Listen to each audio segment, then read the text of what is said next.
Pessoal, a partir de agora nós vamos reagir juntos a uma entrevista maravilhosa dada por Nicolas Ferreira aos brilhantes jornalistas Luiz Ernesto Lacombe, Ana Paula Henkel e Silvio Navarro, do programa 4x4. Eu trouxe alguns trechos que o Nicolas responde perguntas, inclusive faz um anúncio sobre os seus vídeos.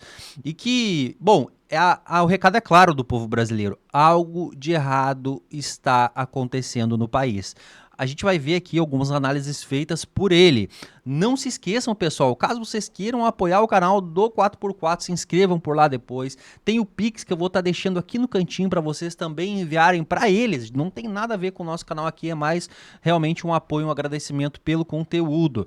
Vamos para a tela sem enrolação nenhuma, gente. Já curte, comenta, compartilha muito esse vídeo, se inscreve no canal, porque o Debate em Foco, ele tá no ar. Primeiro, eu fico muito feliz com essas visualizações, não porque, enfim, isso me engrandece, não, mas é porque é uma demonstração de uma revolta do brasileiro e que está dando um sinal claro. Existe alguma coisa de errado no Brasil. Porque dos 10 vídeos mais vistos em 24 horas no mundo, eu tenho 4. E não são 4 vídeos de dancinha, de TikTok, ou de qualquer outro assunto de entretenimento, não.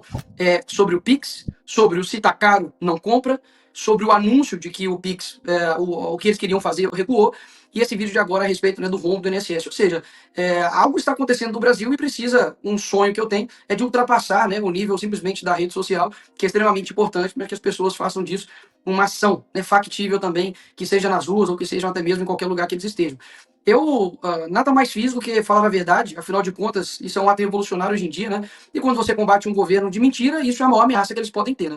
Do tanto que fizeram uma força-tarefa para poder combater o meu vídeo, mas não fizeram uma força-tarefa para poder combater a corrupção dentro da INSS. Assim, é algo inacreditável.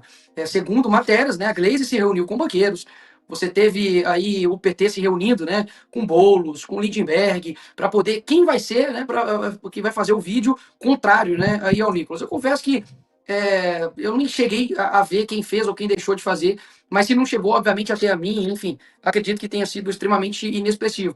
Mas a fórmula disso não é porque eu tenho muitos seguidores, ou porque eu sou um cara bom de comunicação, não, é porque é muito difícil para eles fazerem algo parecido quando não se tem o substrato da realidade. Porque é muito incoerente. Vamos lá. Você tem, então, um escândalo que, segundo eles, supostamente começaram em 2019 no governo Bolsonaro. A simples pergunta que eu fiz, até agora não obtive nenhuma resposta, é por que então eles não assinaram a CPI para poder investigar? E não só, porque assim, se eu sou o governo, e eu tô falando para todo mundo, pessoal, não começou comigo, começou com o governo do meu opositor, e tem uma oportunidade para eu investigar isso, eu sou o primeiro interessado. Mas não foi isso que aconteceu. Mas não somente eles não assinaram para poder investigar, como trabalharam contra as assinaturas. Porque foi isso que a Gleisi Hoffmann fez. Então, assim, o escândalo, ele é muito mais, assim, e eu falo isso no vídeo, né? Enfim, roubar, quando você é roubado, né, você, enfim, tem aí sua juventude, você recupera, você, assim, lógico que não é justificável, mas, enfim, entre aspas, a vida que segue. Mas quando você rouba de pessoas que são vulneráveis a ponto de serem pessoas doentes, como o Silvio aqui falou, pessoas que são analfabetas, pessoas que não sabem ler, não sabem escrever, pessoas como, por exemplo, índios, né, estão sendo roubados, pessoas que, segundo aí matérias também, criaram idosos, ou seja, eles roubaram pessoas que existem e pessoas que nem existem. Tinha uma quadrilha especializada em fazer idosos que nem existiam. Isso é um nível de maldade que, de fato, é selo de qualidade petista. Então, fico, digamos assim, grato, por um lado, pela mensagem ter chegado a tantas pessoas, né? E recebi vídeos de idosos que eram, enfim, PT e que agora, enfim, passaram a compreender o mal que é esse governo. E essa é a nossa intenção, né? Porque eles eram uma represa, né, gigantesca. Só que a gente está fazendo algumas brechas, né?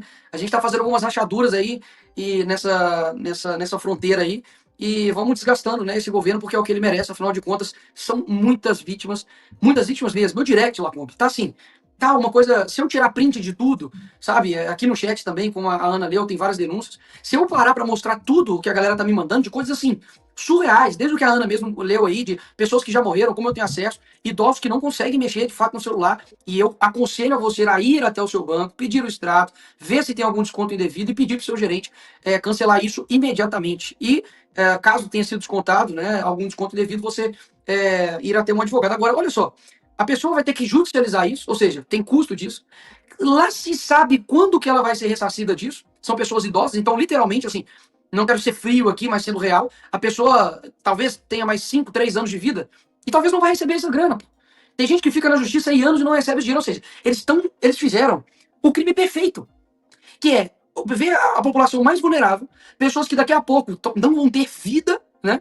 E tirar o dinheiro dessas pessoas. Então, assim, o que eu fiz foi aguardar um tempo, porque até mesmo começou a surgir fatos novos, eu aguardei um tempo considerável para poder fazer esse vídeo, e agora todo tipo de escândalo, né? O pessoal já começa a me marcar, né? Nicolas, cadê o fundo preto e o chinelo e o jeans, né? Calma, galera, porque esses vídeos não vêm de pronta entrega, né? Ah, por encomenda, olha, eu quero um vídeo assim, pronto, não. Eu mesmo escrevo, né? Eu tô com meu celular aqui agora, não dá para mostrar. Mas eu faço, enfim, o roteiro aqui no meu bloco de notas, vou reunindo, enfim, informações, fatos novos, vou colocando ali, né, a minha pitada ali de, enfim, de ironia e formas de bom humor que eu tenho, e, enfim, para poder comunicar. Mas olha só, para poder finalizar essa fala, se não fosse a internet, hein, Lacombe? Se não fosse a internet, ninguém saberia disso, porque a Globo não contaria, pode ter certeza. Muito menos o jornal impresso, e a gente não saberia que isso está acontecendo no país. Ou seja, rombo de 2,6 bilhões no Correios, rombo nas estatais, dinheiro da Lei Rouanet, mais 16 bilhões. Você tem um rombo agora que, pelo que me parece, é talvez o maior rombo da história do nosso país. Você tem a Janja gastando aí, segundo o Janjômetro, mais de 130 milhões de reais. O Lula indo para o Japão, levando mais de 200 ou 100 pessoas, aí, se não me engano, com custo de 4,5 milhões. A nossa Suprema Corte, né, revogando atos do próprio Congresso. Você tem deputados sendo presos, né, como o Daniel Silveira, por crime de fala. Você tem um presidente que pode ir para a cadeia porque ele deu um golpe fictício, o EAD lá nos Estados Unidos. Você tem jornalistas exilados fora do nosso país. Cara, é uma coisa assim que só é possível as pessoas saberem por causa da internet. Então, vamos tomar muito cuidado, porque eu acredito que o próximo passo não vai ser mais pensar em quem vai rebater o Nicolas, mas vai ser como a gente vai derrubar essas pontas. Essa é a minha preocupação. E agora o Nicolas vai falar sobre Jorge Messias, o advogado-geral da União, que acabou criticando o deputado federal Nicolas aí por supostas fake news envolvendo o INSS.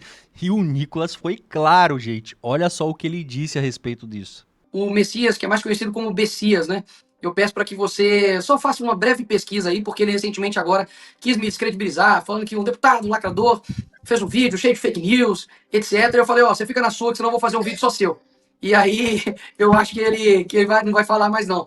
Mas se falar de novo, tá, eu deixo aqui, assim, comprometido que eu vou fazer um vídeo específico sobre quem é Messias ou Bessias, né? Enfim, quem é o pior, né? O nosso Messias ou o Messias de lá, né? Vamos ver. O que acontece? A gente protocolou um projeto de primeiro momento para poder suspender todo tipo qualquer, né, de desconto indevido, sem justificativa, ou seja, é algo já a curto, médio prazo, né, para que isso não aconteça mais.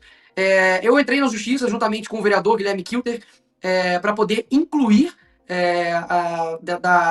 incluir a CONTAG, né, que estava ali como a maior entidade que cometeu descontos irregulares, mais de 123 milhões somente em 2023. Ou seja, a gente está falando de um número assim, gigantesco de pessoas lesadas, e a CONTAG não tinha sido colocado pela CGU ou AGU nessa fiscalização. Então a gente entrou na justiça, o juiz deu 48 horas, e ele deferiu essa liminar para que seja incluído também essa entidade. A gente está lutando também para que seja colocada a entidade que foi do irmão do Lula, né? Porque também não foi colocado coincidentemente, né? O que eu acredito que possa ser feito, Ana, e eu acho que é um bom gancho. E é bom quando a gente conversa assim que vai surgindo algumas ideias, né? Toda hora que a gente fica lá em Brasília quebrando a cabeça e, enfim, pessoas que sejam de fora, né, do Congresso nos trazem alguma ideia. De fato, eu não tinha raciocinado de fazer algo no sentido de impulsionar o governo a trazer transparências com relação, por exemplo, à quantidade de reclamações, à quantidade de pessoas lesadas. Muito embora, é muito difícil eu dar na mão do algoz para que ele faça algo sobre transparência. Né? É tipo eu falar assim, ó, assassino, quantas pessoas você matou? Ó, segundo eu matei só 2. Então é difícil eu entregar isso na mão, poxa, de AGU e CGU para que façam esse trabalho. Até mesmo porque eu deixei bem claro que a AGU poderia ter solucionado isso lá em 2023, com diversos processos judiciais que estavam lá de casos já sabidos de descontos indevidos, e o ministro que foi indicado pelo Lula sentou nisso. Então, eu acho complicado fazer algo para colocar na mão deles uma certa transparência. Eu acho que a gente tem que fazer. Eu tive, digamos assim, uma rápida conversa de ouvido com o presidente da Câmara, Hugo Mota. Falei com ele sobre as duas pautas mais importantes que nós temos agora no nosso país, que é a anistia, e quero fazer um breve paralelo aqui só na nossa conversa, de dizer, né, que nesse Dia das Mães, né, se você teve a oportunidade de passar o dia com a sua mãe, Muitas pessoas não passaram por conta de uma injustiça, né, gigantesca. Mas outros criminosos, se talvez a mãe deles estivessem viva, né, estavam passando com as suas mães. Né? Vários corruptos condenados a Lava Jato, pessoas que de fato saquearam cofres públicos, estão soltos aí no Dia das Mães. Então a anistia é uma pauta, inclusive foi feita a marcha, né, ali em Brasília, que foi um sucesso, algo gigantesco. É impressionante a força do Bolsonaro, numa quarta-feira à tarde, colocar mais pessoas do que a Erika Hilton lá, que não deu ninguém, culpou a Lady Gaga. Né? E a segunda pauta mais importante, que eu falei no pé de ouvido ali também do Hugo Mota, é a questão da CPI do INSS, seja ali na Câmara, seja a CPMI ali no Congresso, né, juntando Câmara e Senado. Muita gente talvez possa achar que, não, CPI não dá em nada. Posso dizer algo para vocês? A CPI, por exemplo, da Covid, ela deu, digamos assim, um insumo para a perseguição ao Bolsonaro e todos os outros que estavam envolvidos. A CPMI do dia 8, que ela foi assaltada, né, pela esquerda, ela também deu base para a esquerda também começar algumas narrativas. Mas a CPMI do dia 8, durante 6 meses, todas, repito, todas as narrativas de golpe de Estado, de não sei o que, nós destruímos todas elas. Desde quando o Hackney Delgatti foi lá, ou quando o G. Dias também foi lá, todos os convidados da esquerda, nós destruímos as narrativas. Então, eu acredito que até hoje mesmo, se a própria população, né, a maioria dela, segundo pesquisas, mostraram que não acredita que Bolsonaro deu um golpe de Estado, eu atrelo isso ao trabalho que nós fizemos na CPMI do dia 8 e também a outros trabalhos, claro, né, paralelos que foram feitos por outros parlamentares e por outras pessoas que também não são parlamentares, né, vocês mesmos, pessoas que são influenciadores, comunicadores, jornalistas, mas a CPMI tem um poder muito forte, porque ela é uma comissão parlamentar de inquérito, ela tem poder de delegado. Esses dias mesmo, numa CPI das Bets, uma senadora deu voz de prisão à pessoa que estava lá no momento. Não estou falando se foi certo ou errado, só estou dizendo da capacidade do poder que há essa comissão. Então, nós estamos trabalhando para isso. Eu sei que não é fácil, e mais uma vez retomo da importância de ano que vem a gente ter uma Câmara e um Senado diferente, para que a gente consiga colocar lá pessoas de pulso para poder fazer o que precisa ser feito, e não o que os amigos querem que seja feito. Desde o começo do ano, e depois veio a questão do Pix, depois veio, enfim, outras desgastes do governo Lula, eu deixei bem claro que eu gostaria muito de ter ido para a rua esse ano pelo Fora Lula. Eu acho que é uma pauta abrangente, eu acho que as pessoas estão abrindo seus olhos, eu acho que mostra uma força internacional muito forte por uma pauta que, poxa, como assim esse tanto de gente não tá querendo mais o Lula? Sim, é uma realidade. As pessoas foram enganadas, elas foram literalmente seduzidas por encantador de serpentes, que é o Lula, e as pessoas votaram com o estômago. Ok, são vítimas do próprio erro, do próprio egoísmo, sim, mas a coisa está escalonando num ponto em que eu não acho que se a gente tomar uma decisão diferente ano que vem, a gente vai ter mais Brasil em 2027. Deixar isso bem claro. Simone Tebet falou mesmo que o governo que assumir em 2027 não vai conseguir assumir com as contas públicas que está aí, né? Ou seja, já está sendo uma mãe de Ná aí do fracasso que está sendo o governo Lula. O projeto de lei de diretrizes orçamentárias deixa muito claro, né, que a tendência é que quem assumir em 2027 vai ter dificuldade de pagar, inclusive, os gastos com saúde e educação. Então, a situação é... Não, deixa eu só contar algo para as pessoas aqui, porque é tanta coisa que acontece, e isso é uma das táticas também, tá, pessoal da esquerda. É tanta coisa ao mesmo tempo que você não sabe onde você começa a atacar ou defender, né? Então isso é uma tática, você vem de todos os lados. É tipo a seleção da Holanda, né? Todo mundo atacava junto, todo mundo atacava e defendia junto, então assim, você não sabe por onde começar. É a camisa vermelha da seleção, é rombo no Correios, Correios que tá em déficit financiando o show do Gilberto Gil. Cara, é ministra da cultura saindo do seu cargo para poder cantar em Salvador com dinheiro público. Meu amigo, o Brasil realmente não é para amadores e a gente não morre de tédio aqui. Essa semana passada e retrasada, semanas passadas, a gente votou por Dia Nacional do Axé, em regime de urgência. Nada contra o Axé, tá? Nada contra aí, Léo Santana e tal, mais que ele pede para fazer o L, mas é o Léo, é L de Léo. Mas a gente votou para aumentar deputados federais, então vai de 513 para acho que 531, né, algo assim. Aumento aí de custo de uma estimativa de 52 milhões de reais. A gente votou também aumento de funções nos gabinetes de ministros da Suprema Corte. Então você vai ter também aí, em questões de 2 anos, um custo a mais de 7 milhões de reais. Ou seja, não há uma caramba de uma proposta naquele Congresso que é para reduzir, só para aumentar. Então, assim, a urgência do nosso país hoje está sendo, de fato, preparar o caminho, digamos assim, financeiramente, para os trabalhos que a esquerda quer fazer. E isso o Olavo já falava. A esquerda aqui no Brasil não é uma esquerda ideológica, é uma esquerda que tem um propósito geopolítico. Eles engordam dinheiro de quem é poderoso para poder conseguir ter gasolina, para poder queimar e fazer o que eles querem fazer. Então, assim, não fica achando que, pô, os caras querem se enriquecer de corrupção, foi achado lá mala de dinheiro para poder ficar, perdoe minha palavra aqui, para poder ficar indo em prostíbulo, não, pô. Para poder ficar pagando menina de motel, não. É para poder fazer a roda girar. É para poder pagar gente em época de eleição, para poder comprar voto. É para poder corromper gente em instituições, para poder dar sentenças favoráveis. É para poder corromper todo o erário público e todas as instituições hoje que não são mais confiáveis com grana. Então, assim, não seja inocente a ponto de achar que a gente está. Eu votei contrário, né? Claro, todas essas pautas. Mas não seja inocente que isso acontece por um mero. Ai, os caras querem se enriquecer para poder comprar uma gravata da Zenha, para comprar uma blusa, uma roupa da Hermès. Não, filho, isso aí é a Janja que faz. Mas o resto tá preocupado com o poder mesmo, infelizmente. O Lula tem um objetivo, né, latino-americano, que é sempre financiar ditaduras, né? Financiou a Venezuela durante muito tempo, financiou, você tem ali a Bolívia também, enfim, Evo Morales, você tem o Lula se estabelecendo como o cara do dinheiro, né? Então por isso que foi necessária tanta corrupção aqui no nosso país. Porque é inacreditável, tem hora que eu passo por alguns locais assim, o pessoal fala, nossa, Nicolas, com tantos milhões aqui a gente resolveria um problema de 40 anos da cidade. Eu falo, quantos? Não, coisa de 10 milhões. Eu falo, cara, 10 milhões de reais para Brasília é absolutamente nada.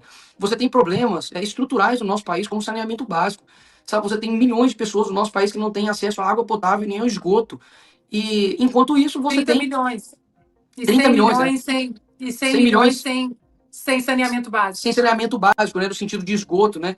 E 30 milhões, de fato, que não tem água potável. Ou seja, você percebe quando isso, de fato, não é uma crise, mas é um plano, é de que quando o STF custa mais do que a realeza britânica, de que o nosso judiciário custa 152 bilhões ao ano, né? Não sei nem quanto que isso representa no PIB brasileiro, mas é algo considerável. Ou seja, a gente precisa, de fato, fazer assim um cavalinho de pau assim no nosso país. E como eu digo sempre, e eu quero repetir isso para as pessoas, porque eu acho que quando chegar esse momento, e vai chegar esse momento, as pessoas precisam compreender o porquê que isso está acontecendo. Você vê, por exemplo, na Argentina, o Javier Milei assumindo o poder e ele dizendo o que iria acontecer. Ele faz um vídeo tirando ali ministérios, né, que eram ineficientes e burocráticos.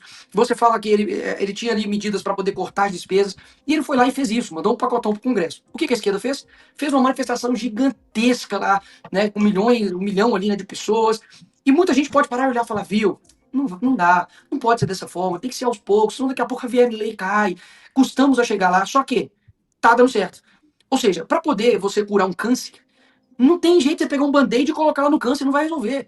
Tem que ser coisas difíceis, tem que ser quimioterapia tem efeito colateral. O que eu quero dizer com esse efeito colateral? Tem que cortar na carne, tem que cortar despesas de todo mundo, tem que reduzir o salário do deputado, tem que reduzir o salário do senador, tem que reduzir o salário que seja também de juiz, tem que reduzir o salário de todo mundo. A máquina pública precisa deixar de ser um peso, ponto. Só que, concorda comigo, que se o brasileiro não compreender um sentido de sacrifício, ele não vai fazer isso. Ele vai apoiar o do outro, mas ele não vai fazer quando chegar nele, quando chegar na classe dele, porque não, pô, peraí, tá, para aquele tipo de classe ali pode acontecer, agora para mim isso não vai dar. Ou seja, a gente precisa ir criando, sabe, uma geração que entenda que para a gente alcançar um país diferente, e eu estava até, enfim, ontem à noite, eu fui convidado para poder falar em um evento Chicago Thinkers, ali na Universidade de Chicago, que para mim é uma honra gigantesca, né? A universidade de economia que mais tem prêmios Nobel no mundo, né? Dali saiu Thomas Sowell, dali saiu Mises, dali saiu, enfim, Paulo Guedes, né? Que nos ajudou muito aqui durante 4 anos. Tava ali com diversas pessoas no painel também com progressistas, enfim, pessoas ali que também eram conservadores, e você começa a perceber que os problemas são os mesmos, mas em proporções diferentes, né? Você tem ali os mesmos problemas com relação a pautas ideológicas e pautas de ativismo, você tem problemas econômicos, problemas educacionais, problemas estruturais, mas a maneira como é lidado a solução disso é uma maneira de sacrifício. Do tipo, tá, nós vamos ter que então fazer um projeto então de 10 anos. E isso vai ter que cortar na pele então de essa e dessa pessoa. Sem a gente ter isso em mente, a gente não vai conseguir. E eu não quero assim alimentar nenhuma esperança, pessoal. Em nenhum de vocês que está vendo aqui, brasileiro, que ama esse país, que também tá doido, assim como eu, para ver notícias, não desanimadoras, mas notícias boas, de você, poxa, poder, sabe, eu tava andando ali em Chicago e eu fico assim, meu Deus do céu, parece um shopping a céu aberto, não tem um lixo no chão, sabe, você vê, assim, prédios, sabe, bem edificados, com arquitetura bonita, sabe, pessoas fazendo o que todo mundo quer fazer, ter uma vida de qualidade, cuidar da sua família, poder correr, cuidar da sua saúde, poder fazer um esporte, poder voltar para casa sem tomar um tiro de bala perdida, sabe, colocar sua filha na escola e saber que ela tá de fato estudando o que precisa ser estudado e não outras baboseiras, de você, quando buscar os seus direitos, você ter aquilo, você ter uma boa segurança pública. Por que a gente não faz, sabe, um mutirão para isso acontecer? É porque ao longo desse caminho, o mal começa a desanimar a gente. Ele não ganha pela força bruta.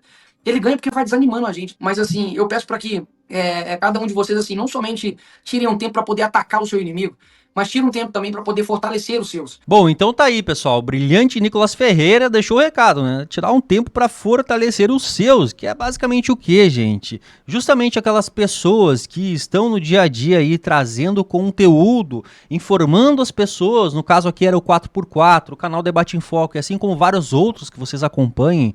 Fortaleçam aquelas pessoas que curtam vídeos, compartilham nos grupos. Essas pessoas são importantes, porque quanto mais pessoas disseminarem informação verdadeira e de qualidade, mais gente vai estar bem informada. As redes sociais hoje é uma pedra no sapato da esquerda. Eles querem a todo custo tomar conta das redes sociais. A gente sabe disso. Quem acompanha um pouco mais sabe do que eu tô falando. Bom, faz o seguinte então, como de praxe, curte, comenta, compartilha muito esse vídeo nos principais grupos. Não se esquece de dar aquela força também lá no canal 4x4. E segundou, né, pessoal? Segundou com muito vídeo, muita informação importante. Ah, um detalhe, o Nicolas falou sobre sacrifícios, né, que não tem mudança sem ter alguns sacrifícios. E eu começo pelos próprios deputados. Alguns parlamentares da direita não fizeram o sacrifício de votar contra o projeto do aumento de deputados, justamente porque perderiam cadeiras em seus estados. Então, para vocês verem que os parlamentares da direita têm que dar o exemplo, né? Se os parlamentares da direita não conseguem dar o exemplo e exigirem da população, fica difícil. Fazendo, obviamente, que, né, o jus aqui as palavras do Nicolas, ele não votou a favor desse projeto, ele votou contra o aumento de deputados. E eu trouxe aqui aqueles deputados da direita que votaram a favor. Bom, eu vou ficando por aqui. Fiquem ligadinhos, a semana promete, tem muito conteúdo chegando e logo mais a gente se vê.